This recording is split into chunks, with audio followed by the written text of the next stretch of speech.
Hello everyone and welcome back to Quick Helper. Today, I'm going to show you how to remove or add a search box to your taskbar on your Windows 10 PC or laptop. Alright, so in order to add or remove the search box down here, the first thing we need to do is bring our mouse to the taskbar and simply right click the taskbar. When you do that, you'll see a menu come up.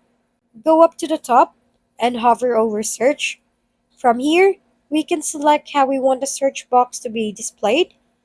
If you want to remove it, select Hidden, and as you can see, that will remove the search box from our taskbar.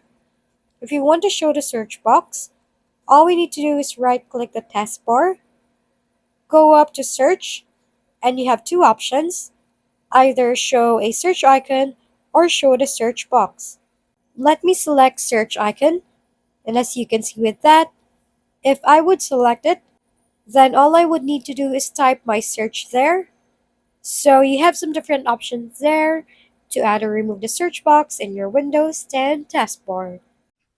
Thank you for watching. We hope this video helped you figure things out.